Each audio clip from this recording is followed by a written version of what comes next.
Hey everybody, welcome back to the episode of At Home with Tovia. I'm going to show you guys how to thread your Brother PE535 embroidery machine. If you don't have this particular model, don't worry, because almost all machines or personal home machines thread in a similar manner.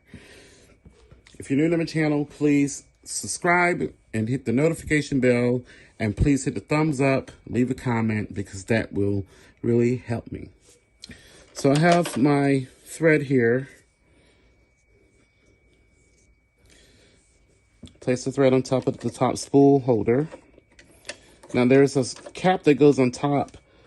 I'm not going to use it because I'm just showing you guys how to thread the machine. So we're going to take the thread, pull it through the first thread guide here. And then there's a second one, which it goes behind and under. So you need to make sure you have your thread there. Then you're going to go down into this first slot, up and around. And then you're going to be behind the thread take-up lever that's inside the machine here. So this little metal thing here, that's the thread take-up lever. And you're just going to bring it in front and hook that thread around and bring it down through the slot. So once we here at the bottom, you have this little guide here that's on the needle shaft, the machine shaft that holds the needle. Just pull that thread behind that guide.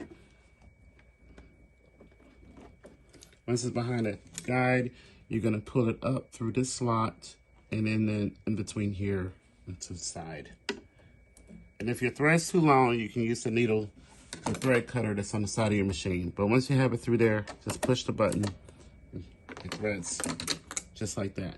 And I always have the presser foot lowered when I thread my machine, because what happens is sometimes the mechanism can get jammed onto the foot and it could really mess up your threader.